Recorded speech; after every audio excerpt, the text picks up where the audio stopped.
بسم الله إخوة الإيمان في كل مكان أحبائي أعزائي السلام عليكم ورحمة الله وبركاته ودنا يتكبراتشو وندمه توجه بعالم زوريا متجني بمولو يا الله سلام إذنته وبركة ورحمته يورد باتشو هي الكون زاري بتمساساي تمهرت إن شاء الله يميتك من للباتشنم لعمرواتشنم لقصتاتشنم لهيوتاتشنم تقامي يهونو ስራችንን አላህ ዘንድ ተቀባይነት እንዲኖሩት የሚያደርግልን ነገር የተወሰነ ምንተዋወስ አንድ ትምህርት ይዤላችሁ መጥቻለሁ።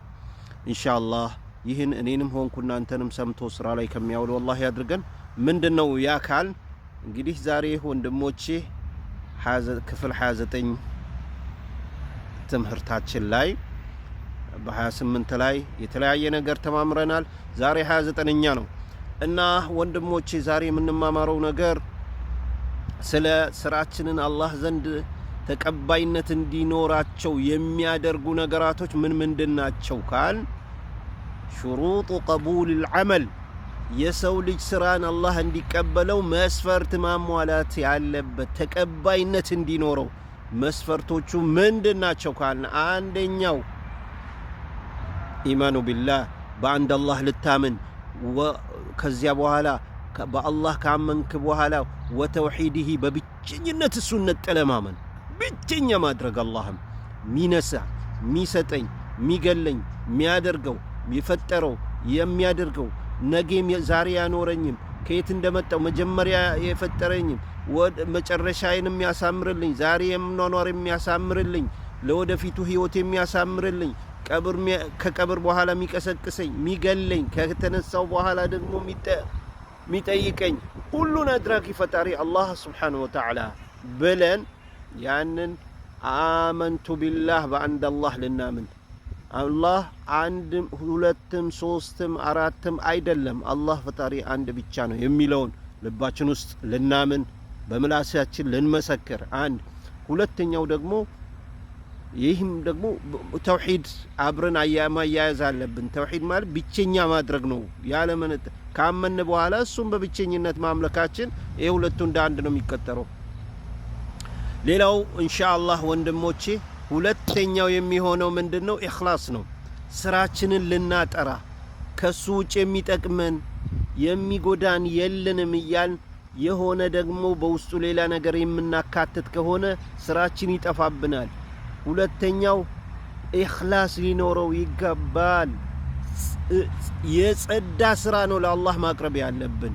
እዚህ ጋር ይጠቅሙኛል እንደዚህ ሆኖ እሞታለሁ ይገሉኛል ይሄ በቃ እንዲህ ካደረገ አለቀልኝ እርሶ እንዲህ ካላደረጉኝ አለቀልኝ የምንል ከሆነ አላህን ትተን በዚያ በፍጥረታት አምነናል። ማንኛውንም ነገር ዓለም ላይ ያለው ነገር በፍጹም ጉዳ ካልተባለ አይጎዳም ጥቅም ካልተባለ ሊጠቅመን አይችልም። ሁሉም ጥቅምም ጉዳትም ከላይ የተሰጠን ነው። ከላይ የታዘዘ ነገር ነው የሚደርስብን። ይህን ማወቅ አለብን። ሁለተኛ ሲሆን ሶስተኛው ነብያችን የመጡበት መንገድ ረሱል መልእክተኛ ይዞ የመጣውን ነገር ከሱ ጋር ተመሳሳይና ከሱ ጋር ሂዶ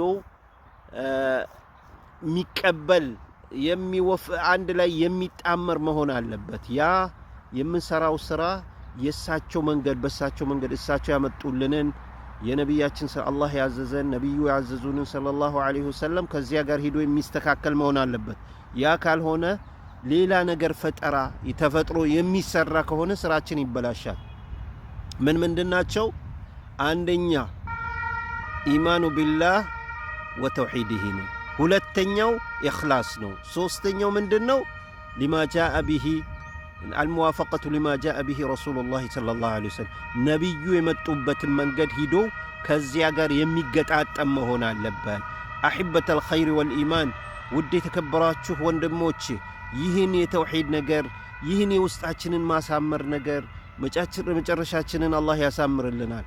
ዛሬ ያሳምረን ስራ ያለማወቅ ምን ሰራቸው ነገር በማወቅም ያለማወቅም ምን ሰራቸው ነገር ስራ የሚያበላሹብን ነገር የተለያየ ነገር ካሉ ከነዚህ ነገራቶች መቆጠብ አለብን። ወደ አላህ መመለስ አለብን። አምልኮታችን አንድና አንድ ሊሆን ይገባል። ወደ አላህ መመለስ ኢህፈዝላህ ይህፈዝ አላህን ጠብቀው ይጠብቀሃል።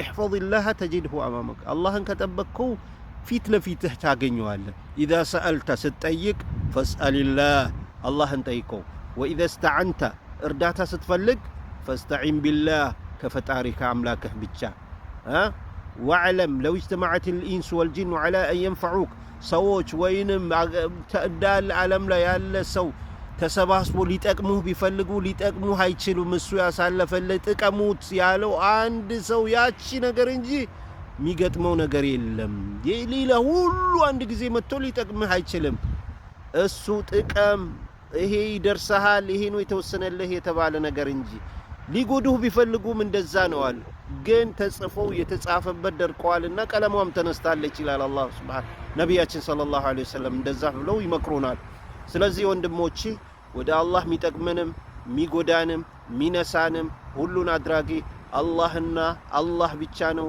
መጨረሻችን ያሳምርልን ወሰላሙ ዐለይኩም ወራህመቱላሂ ወበረካቱ